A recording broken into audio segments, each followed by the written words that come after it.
খুতবা কি বাংলায় হবে না আরবিতে হবে? মাশাআল্লাহ, এটা নিয়ে অনেক জবাব আমাদের দেওয়া আছে, এটা নিয়ে অনেক ধুমরোজাল হচ্ছে, অনেক কথাবার্তা হচ্ছে।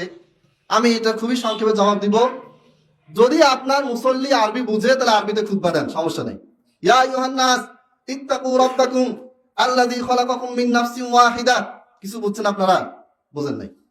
তো যেই মুসল্লি যারা আরবি বুঝে না তাদের সামনে আরবিতে খুতবা দেওয়া আর এই গরু ছাগলের সামনে আরবিতে কথাবার্তা বলা সমান। কারণ আল্লাহ নবী সাল্লাল্লাহু আলাইহি সাল্লামকে আল্লাহ তাআলা পাঠিয়েছেন যেই ভাষায়, সেটা আরবি ছিল। তিনি সব সময় সবার সাথে আরবিতেই কথা বলতেন, কারণ তারা আরবি বুঝে। তিনি আরব গোষ্ঠীতে ছিলেন। এখন আপনি ওইটাকে বাংলাদেশে নিয়ে আসবেন, তাহলে কোরআন অনুবাদ করা দলিল কোথায়? হাদিস অনুবাদ করা দলিল কোথায়? এখন আমি চাইনিজ ভাষা বুঝি না, এখন খতিব সাহেব আমার দিকে তাকায় চাইনিজ ভাষায় খুতবা দেবো, আমি কিভাবে বুঝবো? ওই আমার সামনে খুতবা দেওয়ার গরুর সামনে খুতবা দেওয়া একই হইলো? এটা তো করা যাবে না। এখানে যদি কেউ বলে যে বাংলায় খুতবা দেওয়া যাবে না, তাদেরকে আপনারা বলবেন যে বাংলায় কোরআন অনুবাদ করা দলিল কোথায়? কোন আয়াত আছে, হাদিস আছে যে তোমরা অনুবাদ করো? বাংলায় হাদিস অনুবাদ করা দলিল কোথায়? বাংলায় আপনাদের মাযহাবের বড় বড় ফিকহের কিতাব অনুবাদ হয়েছে, এটা দলিল কোথায়? সব তো আরবিতে লেখা, হিদায়া আরবিতে লেখা, কুদুরি আরবিতে লেখা, বিদায়াতুল মুস্তাহিদ মালিকি মাযহাবের, এটা হাম্বলি মাযহাবের, এটা আরবিতে লেখা। তো এইভাবে করে জনগণের ভিতরে বিভ্রান্তি ছড়ানো, জনগণের ভিতরে সংকীর্ণতা তৈরি করা, এতে করে দাওয়াতি কাজ শুধু অব্যাহত হয় এবং নিজেকে হাস্যকর পাত্রে পরিণত করা হয়। এটা আসলে কখনই করা উচিত নয়। এটার উত্তর আমি কোনো দলিলও যাই না, কিছুতে যাই না। সোজা কথা, মুসল্লি আরবি বুঝে আরবিতে খুতবা দেন, মুসল্লি বাংলা বুঝে বাংলাতে খুতবা দেন। কারণ খুতবা হচ্ছে কি, আপনাকে আমি খেতাব করতেছি, আপনাকে আমি সম্বোধনকে কথা বলতেছি। তা আমি আপনাকে বললাম, আরবিতে কথা বললাম যে মাসমু মাসমু আবিক মিন আইনা আনতা কাম আমরুকা ফি আইয়ি সাফিন তাদরুস। তো কি হলো এটা? আপনার নাম কি, বাবার নাম কি, আপনি কোথায় কি করেন, কি পড়েন? এই কথাগুলো যে আমি বললাম, তা আপনি তো বুঝলেন না, তাহলে আমার বলে কি হলো? কমিউনিকেশন, যোগাযোগ হবে কিভাবে? আল্লাহ নবী সাল্লাল্লাহু আলাইহি সাল্লাম পারস্য, তারপরে নজরান, বিভিন্ন দেশের খ্রিস্টান, ইহুদি, পৌত্তলিক বড় বড় যারা সাম্রাজ্যের লোকেরা আল্লাহ নবী সাল্লাল্লাহু আলাইহি ওয়াসাল্লামের কাছে আসতেন, তাদের সাথে আল্লাহ নবী সাল্লাল্লাহু আলাইহি ওয়াসাল্লাম যোগাযোগের জন্য কি করলেন? একজন সাহাবীকে নির্দেশ দিলেন যে ইহুদিরা হিব্রু ভাষায় কথাবার্তা বলে, তুমি কি করো, খুব দ্রুত হিব্রু ভাষা শিখে ফেলো। সেই সাহাবী 14 দিনের ভিতরে হিব্রু ভাষা শিখে ফেললেন, কারণ ওরা হিব্রু ভাষার চিঠি লেখে। আল্লাহ নবী তাদেরকে এটা বলে নাই যে আমি আরবিতেই দিব, বুঝলে বুঝ, না বুঝলে নাই, তোমাদের সাথে কন্ট্যাক্ট করব আমি আরবিতেই করব, তোমরা আরবি শিখে আমার কথা শুনবা, না হলে কন্ট্যাক্টের দরকার নেই। এটা আল্লাহ নবী বলে নাই। আল্লাহ নবী সাল্লাল্লাহু আলাইহি ওয়াসাল্লাম কি বললেন? তার সাহাবীকে আদেশ দিলেন যে ওদের ভাষা শিখো, রপ্ত করো। ওরা কি ভাষায় কথা বলে, কেন আসছে, ওই ভাষা শিখো। ওই ভাষা শিখার পরে তারপরে তিনি, তারা যে সমস্ত চিঠিপত্র পাঠাতো হিব্রু ভাষায়, ইহুদিরা যে চিঠি পাঠাতো, সেগুলি তিনি কি করতেন, আল্লাহ নবীকে পড়ে শোনাতেন। আল্লাহ নবী আবার যা জবাব দিতেন আরবিতে, সেইটা জবাব ওই সাহাবী আবার হিব্রু ভাষায় তাদেরকে ট্রান্সলেট করে শোনাতো। এগুলা হাদিস আয়াত তো অনেক আছে। এগুলি কি প্রমাণ করে?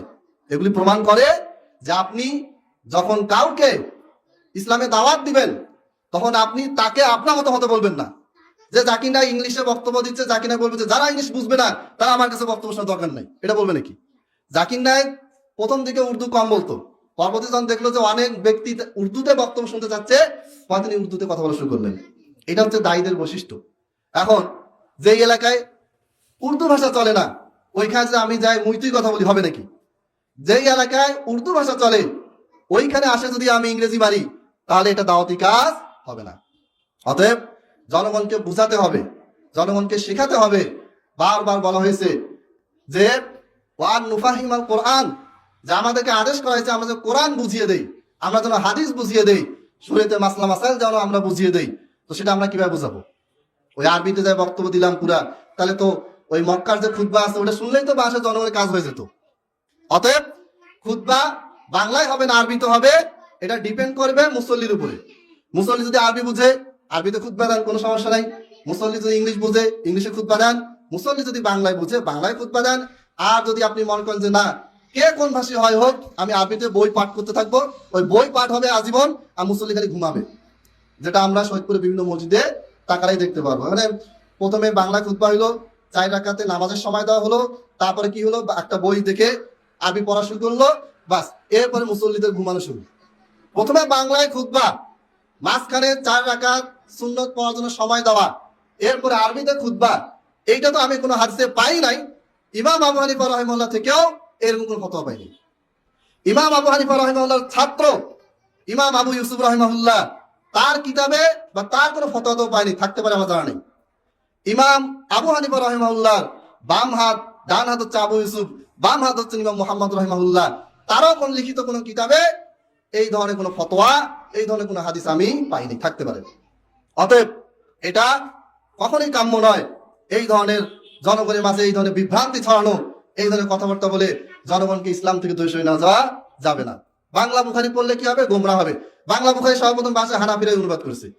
সর্বপ্রথম শাইখুল হাদিস আল্লামা আজিজুল হক রাহিমাহুল্লাহ, আল্লাহ তাকে ক্ষমা করুন এবং জান্নাতবাসী করুন, তিনি সর্বপ্রথম বাংলাতে সহিহ বুখারী অনুবাদ করেন। এরপরে যারা অনুবাদ করছে সেটা ইসলামিক ফাউন্ডেশন করছে। অনুবাদ করলাম, ফতোয়া দিলাম যে বাংলা বুখারী পাওয়া যাবে না, কেন? এটা কোন ধরনের কথা? হ্যাঁ পড়েন, কিন্তু বাংলা বুখারী পড়ে ফতোয়াবাজি কেউ করবেন না, এইটা বলেন।